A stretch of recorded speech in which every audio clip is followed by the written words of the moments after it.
This lesson is about similar polygons. Now, in order to understand similar polygons, we want to connect it back to things that we've learned in the past. For example, here's this definition of what is called similar figures. Similar figures are objects that have the same shape, but not necessarily the same size. So if you look around the classroom, for example, we have a brick on the wall and you have the whiteboard on the wall. All right, those would be similar objects, provided that they also meet the criteria. They're similar figures, but in order for them to be similar polygons, they have some criteria that have to be met. All right, so remember, similar just means same shape, but not necessarily the same size. The symbol that we use for similarity is kind of like the top part of the congruence symbol. All right, we just take the equal sign off of the congruent symbol to get similarity. All right, so the definition of similar polygons is two polygons that are similar if corresponding angles are congruent and if the lengths of corresponding sides are proportional. This should feel somewhat similar to CPCTC. All right, this part is exactly the same. Corresponding angles have to be congruent. But the second part says corresponding sides are proportional. That means that we have to be able to create an extended proportion using sides that match up. So if you look back at the diagram above, notice how AB is going to match with GH, and it looks like it in the figure. Notice how they wrote that. Okay, they write it as a ratio. Now that has to be similar to BC over HI, has to be similar to CD over IJ, and AD over GJ. And if you notice that, it gives us the remaining part of the extended proportion. So corresponding angles are congruent, corresponding sides must be proportional. Now, when you look at those corresponding sides, what this all breaks down to here is that ratio is what we know as the scale factor.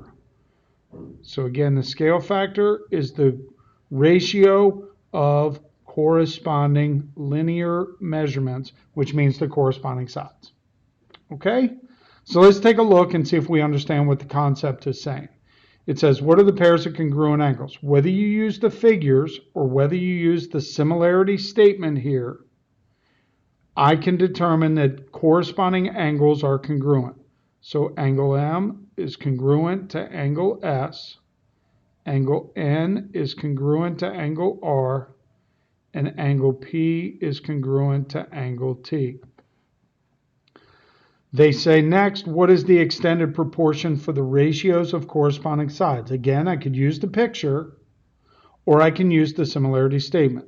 I know that MN matches with SR and P matches with RT and MP matches with ST. These meet the criteria of similar figures. Corresponding angles are congruent, corresponding sides are proportional. The ratio that I would get, so if I take any one of those three fractions and simplify it, that becomes my scale factor. Okay? Does the same thing apply when you're not dealing with triangles? Yes. So what are the pairs of corresponding angles that are congruent? There's four pairs. Angle D congruent to angle H. Angle E is congruent to angle J. Angle F would be congruent to angle K. And angle G would be congruent to angle L. If two figures are similar, corresponding angles are congruent. Corresponding sides, however, are proportional. So I can write the extended proportion DE over HI equals EF over J, oh sorry, that's not an I, that's a J. My fault, HJ. So we have EF over JK. We have FG over KL. And that's equivalent to DG over HL. And again, any one of those ratios in this extended proportion creates for me my scale factor. All right?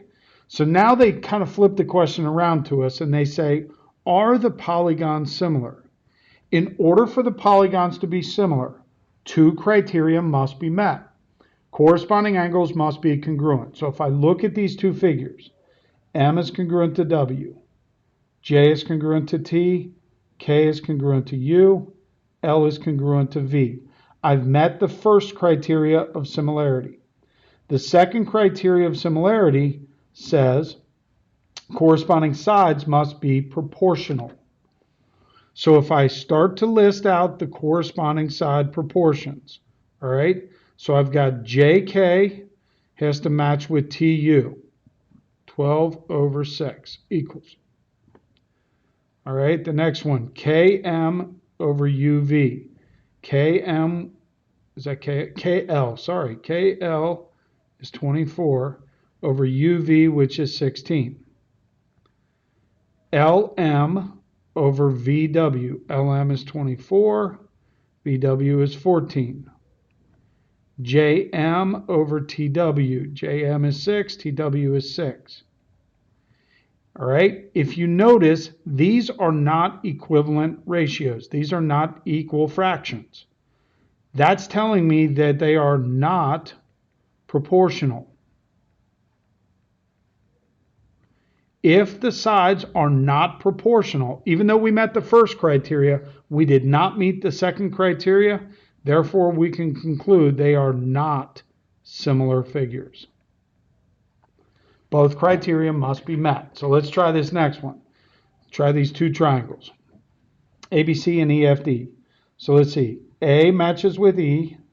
Oh, does it? B match with F. No, they don't match. So right away, I have corresponding angles that aren't matching up according to what they say. That's okay. Let's take a look here. I see C matches with F, A matches with D, B matches with E. So I still have three corresponding angles.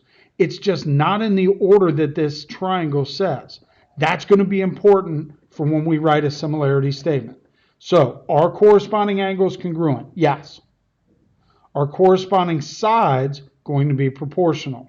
Well, let's see. I'm thinking instead of EFD, I'm thinking that the second triangle, let's see, A matched with D, B matched with E, and C matched with F. Okay? Why did I need to do that? Because now I'm going to look at the similarity or the proportionality of the sides. Okay? AB over DF. So let's see, I've got DE, 12 over 15. Wow, I'm having trouble reading letters for some reason. BC and EF. BC is 16, EF is 20. AC and DF. AC is 8, DF is 10. Okay, so if I look at all these ratios, I can check to see whether they're all going to be the same or not by simplifying the fractions, or here's a quick way to do it. If I do 12 divided by 15, I get 0.8. I have to get 0.8 for all the other ones. 16 divided by 20, I get 0.8. 8 divided by 10, of course you guys know, is 0.8. So are the corresponding sides proportional? Yes. We can now conclude that these two figures are similar, but our similarity statement would say triangle ABC is similar to triangle DEF. Now, if they try to tell me triangle ABC is similar to triangle EFD, that's wrong. Okay? All right, so let's take this a little bit further. So they give me this similarity statement here. All right, and they want us to find the value of X. I see X over here in the picture. I'm looking at the picture and I notice there are ABCD is a four-sided figure. EFGD is a four-sided figure. I know 9 and 6. So let's see. 9 would be AD. Is 6 the ED part? Yes. So I know that my ratio here is going to be 9/6. Why do I need that? Because BC and FG are going to match up to give me the second ratio.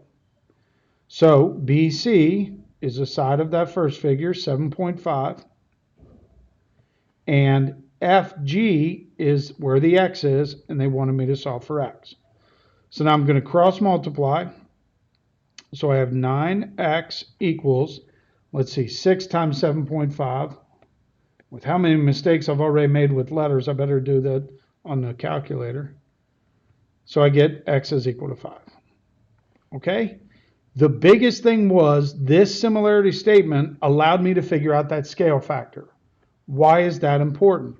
Because the next question says, what's the value of y? I already know the scale factor, 9 over 6. So now I have to just figure out where is y. Y is on EF, so I need AB. AB is 5, EF is y.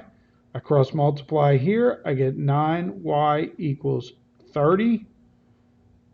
Y therefore would be 30 over 9, which would simplify to 10/3. Yes, it's okay to get a fractional answer. All right?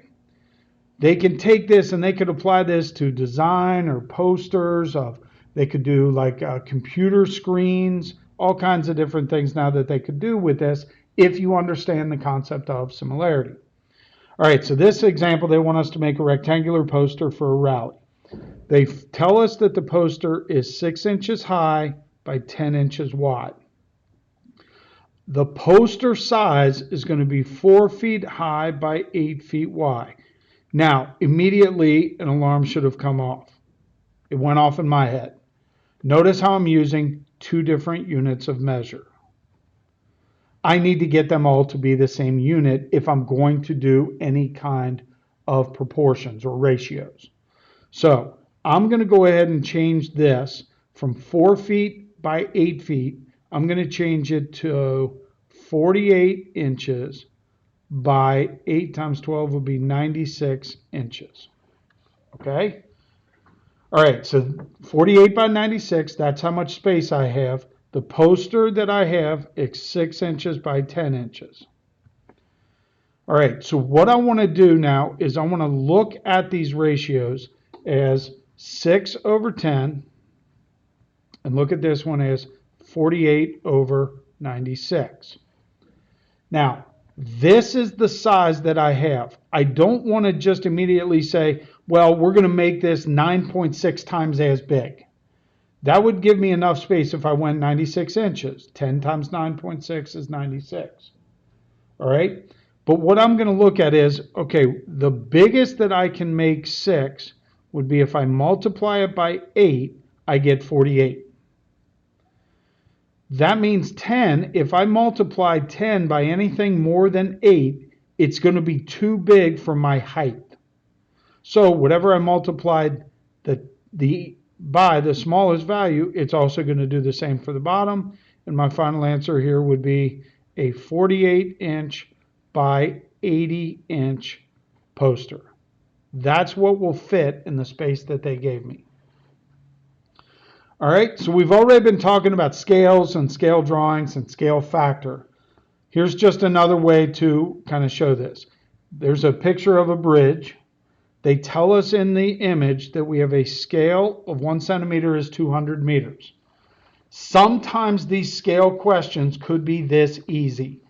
The length of the main span is 6.4 centimeters. They want to know what is the actual length of the main span of the bridge.